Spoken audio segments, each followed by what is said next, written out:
Assalamualaikum warahmatullahi wabarakatuh. Alhamdulillahilladzi hadana lihada wa ma kunna linahtadiya laula an hadana Allah. Asyhadu an la ilaha illallah wahdahu la syarika lah wa asyhadu anna Muhammadan abduhu wa rasuluh. Allahumma salli ala sayyidina Muhammadin abdika wa nabiyyika wa rasulika an-nabiyil ummiyyi wa ala alihi wa sahbihi fi kulli waqti wa hin. Amma ba'du. Para guru, para ustadz yang sama-sama kita hormati dan kita muliakan, Ustadz Sanwani dan Ustadz Haji Matroji, wabil khusus juga yang mengundang kita, yaitu Bang Ghazali dan segenap asatidah lain, Ustadz Said, seluruhnya Ustadz Hadik Turmuzi, hadirin sekalian yang berbahagia dan dimuliakan oleh Allah. Pada malam hari ini kita diundang untuk melaksanakan tasyakuran, untuk mengungkapkan rasa syukur karena insya Allah sebentar lagi saudara kita, abang kita Bang Ghazali akan melaksanakan ibadah umroh. Mudah-mudahan Allah berikan kelancaran, Allah berikan kesehatan, dan juga Allah jadikan umrohnya umroh yang makbulah, umroh yang Allah terima. Amin ya rabbal alamin. Hadirin sekalian, wa ma khalaqtul jinna wal insa illa liya'budun. Allah Subhanahu wa taala menegaskan kepada kita, tidaklah aku menciptakan jin dan manusia kecuali untuk beribadah. Ibadah di sini adalah tingkatan atau lafaz yang pengertiannya bisa bermacam-macam. Di antara ulama tafsir ada yang menafsirkan ayat ini illa liya'budun ay illa liya'rifun. Tidaklah aku menciptakan jin dan manusia kecuali untuk mengenalku. Hadirin sekalian, dalam rangka mengenal Allah, Allah menuntun kita dengan syariat.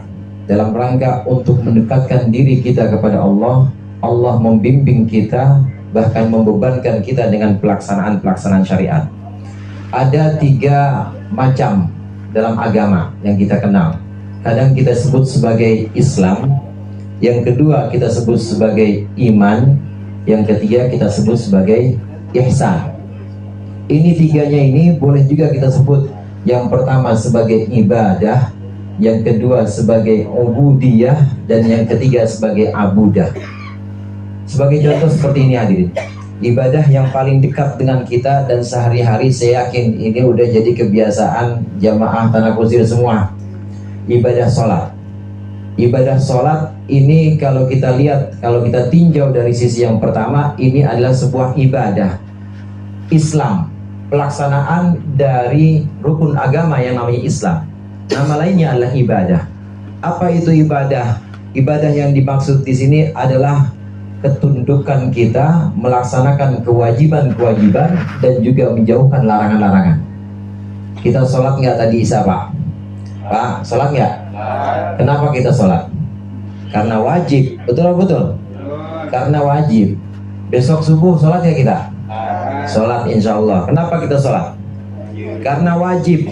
Terus zuhur, asar itu semua kita laksanakan karena wajib. Karena itu hukumnya fardu ain.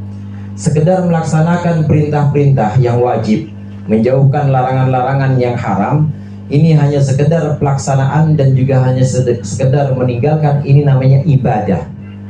Apakah sah perbuatan yang seperti ini? Sah. Ini sudah dianggap sah, sudah dianggap sesuatu yang secara fikih ini sudah dianggap sahih atau sah. Nah, naik ke tingkat yang berikutnya ada yang disebut sebagai ubudiyah. Sholat kita yang barusan kita bahas, kalau kita mau naikin lagi, upgrade, kita mau naikkan tingkatnya, maka hendaknya sholat kita ini juga masuk kepada aspek ubudiyah. Ubudiyah ini mengetahui rahasia, mengetahui hakikat dari sholat itu. Kalau kita sholat mengangkat tangan kita ketika takbir Allahu Akbar, lisan kita kemudian melafadzkan Allahu Akbar, itu artinya hakikatnya aku kecil, Allah besar. Turun ruku begitu juga, Allahu Akbar, aku kecil ya Allah.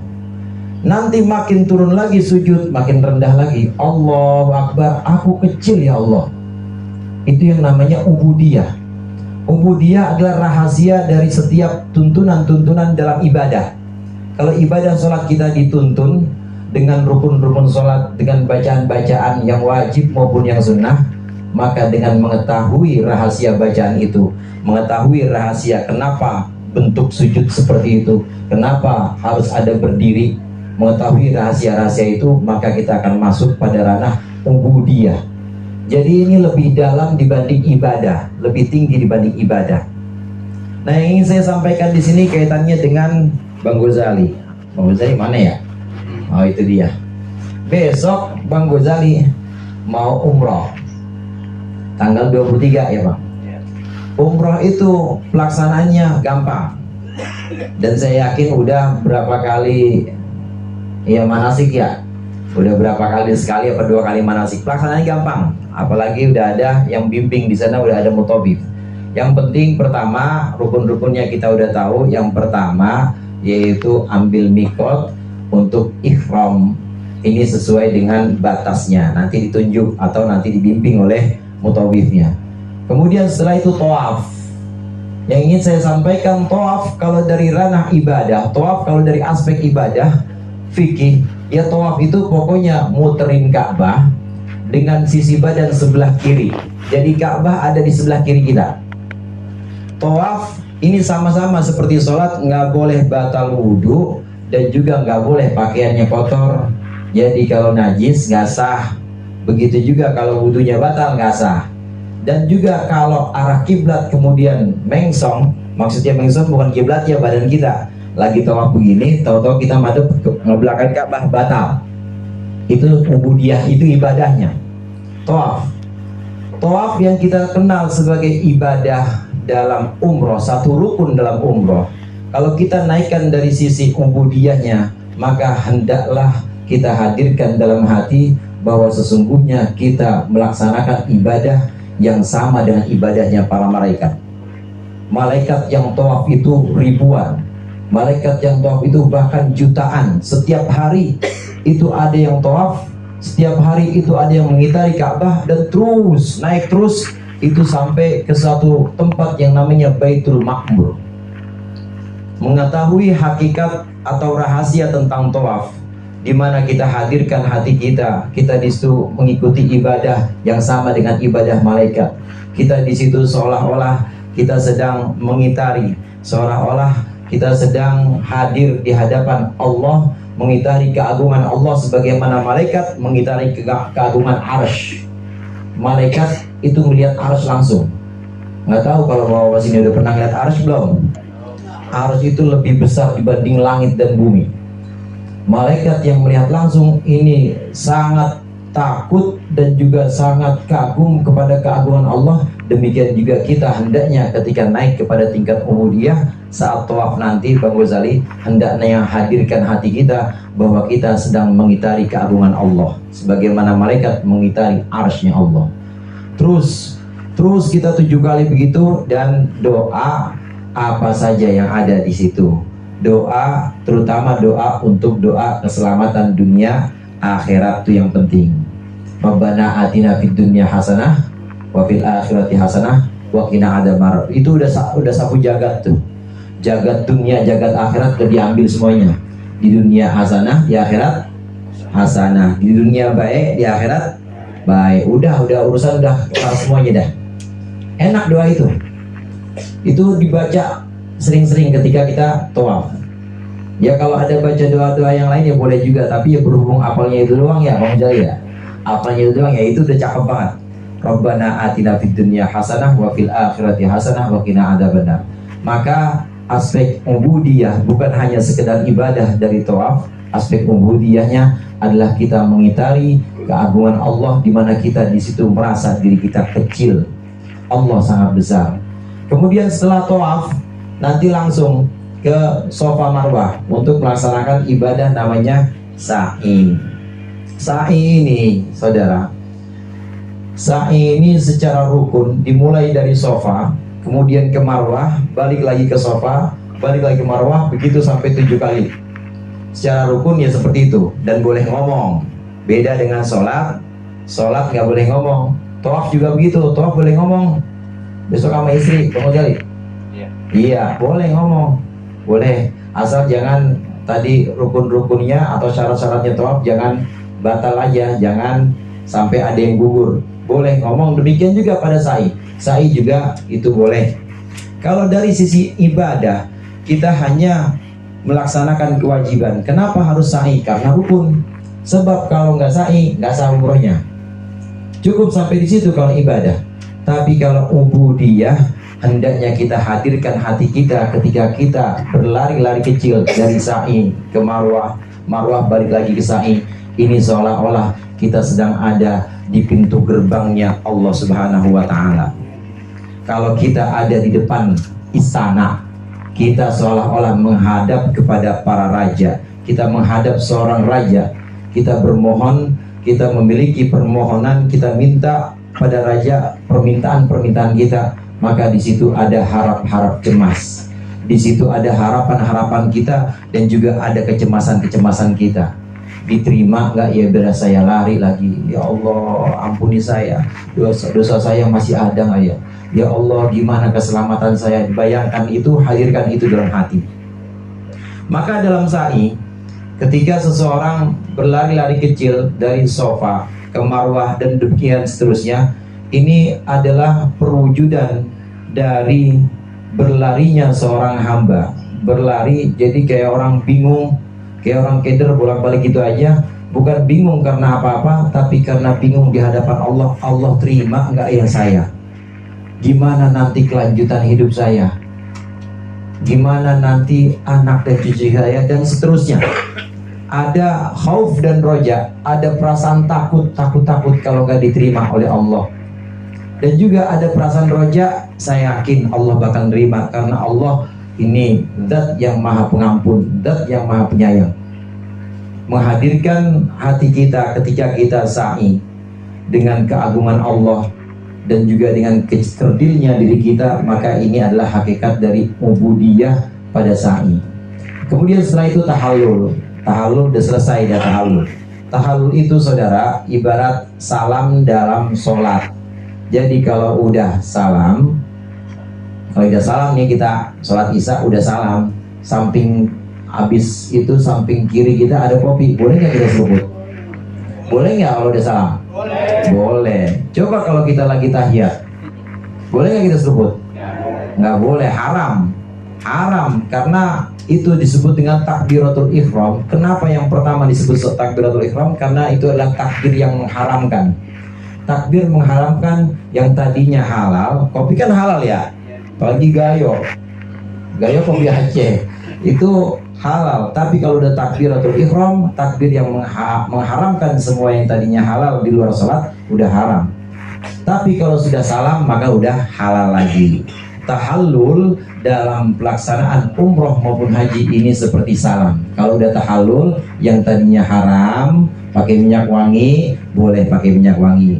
Yang tadinya haram kumpul sama istri, boleh kumpul sama istri. Sekarang berdua bertiga, bang, berdua. Oh, berarti nambah itu. Nambah niat ibadah. Ada yang berempat. Ya, ada yang berempat, kalau mau itu nambah lagi. Kalau mau nambah biayanya, maksudnya nambah lagi biar berdua, boleh. Ibadahnya lipat ganda di sana, dilipat gandakan. Ini pelaksanaan umroh yang semua fokusnya ada di kota Makkatul Mukarramah. Orang yang umroh atau haji, kata Rasulullah, tetapi tidak sowan kepadaku, tidak ziarah kepadaku, maka sungguhnya dia sudah melengos dari aku, dia sudah berpaling dari aku, kata Rasulullah. Jadi meskipun tidak wajib, cuma elokan. Kita main ke Tanah Kusir 2, tapi nggak mampir ke rumah Ustaz Said misalnya, padahal lewat depan rumahnya. Kira-kira pantas nggak tuh? Kita lagi sholat masjid, ya kemudian emang dari jauh, kita bukan orang situ, sholat masjid numpang. Nah di situ ada Ustaz Sanwani. Kira-kira kita nggak negor, nggak ngobrol, pantas nggak?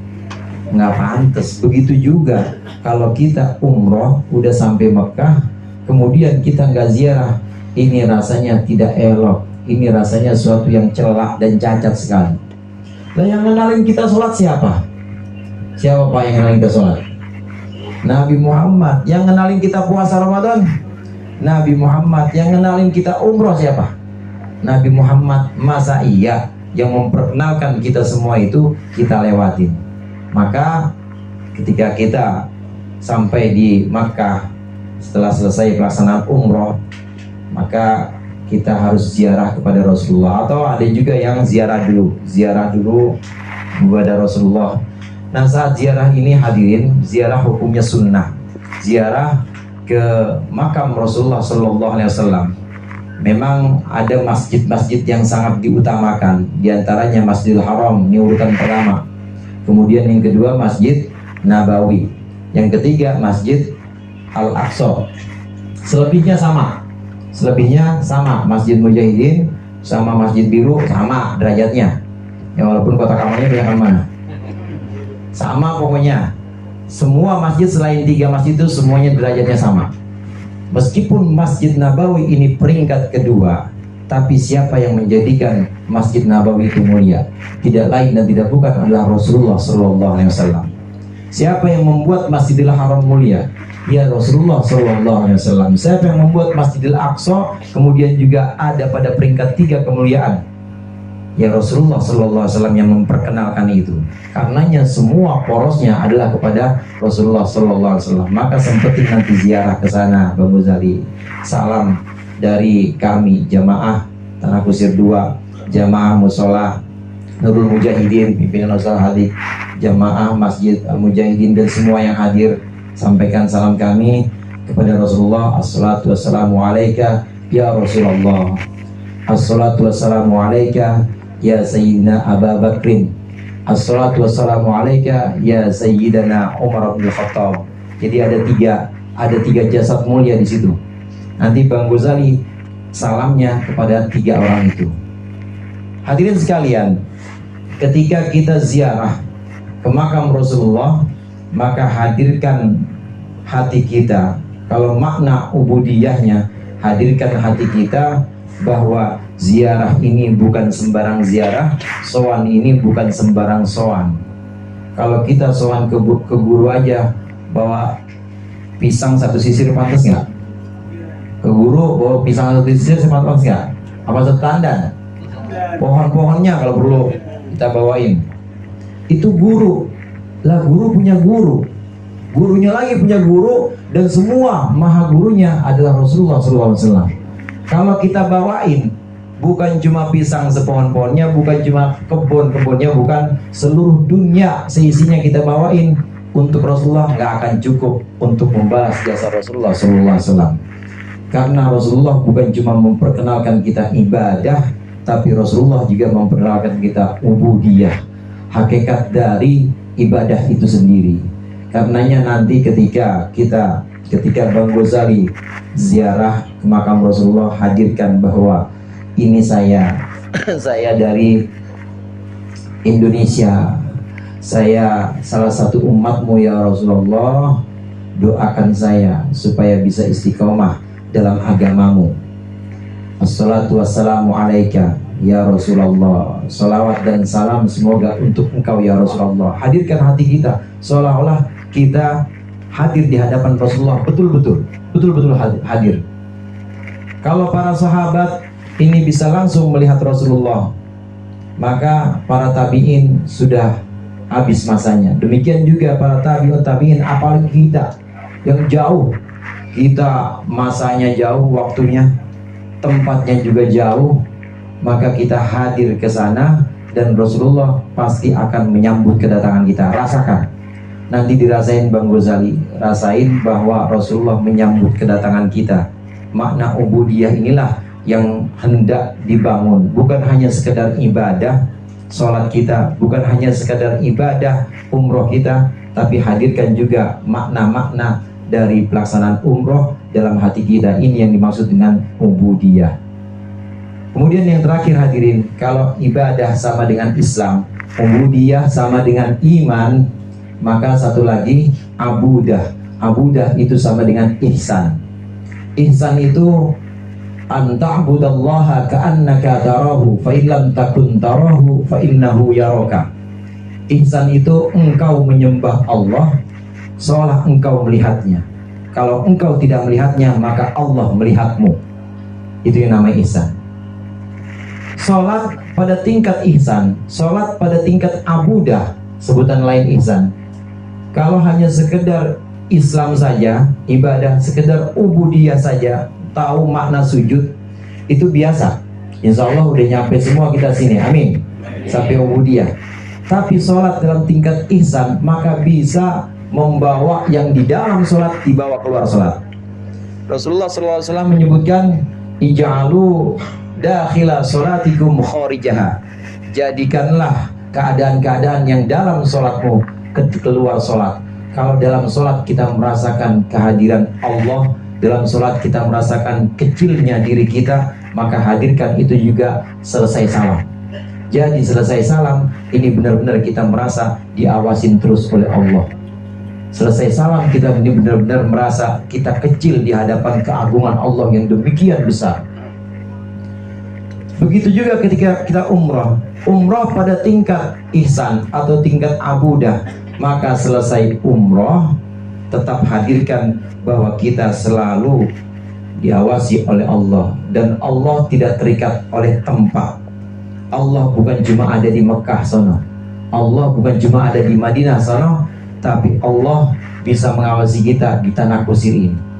Maka ihsan atau abudah ini adalah menjadikan keadaan hati kita selepas dari ibadah-ibadah mahdoh seperti umrah, walaupun udah tidak di Mekah, udah tidak di Madinah, udah enggak sholat, tapi kita tetap menjaga adab kita bahwa Allah senantiasa mengawasi kita.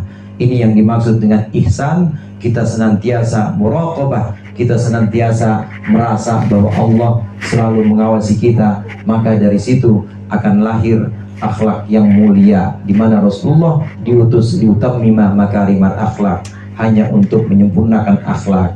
Kiranya itu yang bisa saya sampaikan, mudah-mudahan bermanfaat, dan saya mohon izin undur diri lebih dulu karena ada pengajian lagi. Dikurangnya saya mohon maaf. Wallahul muwaffiq ila aqwamit thoriq. Wassalamualaikum warahmatullahi wabarakatuh.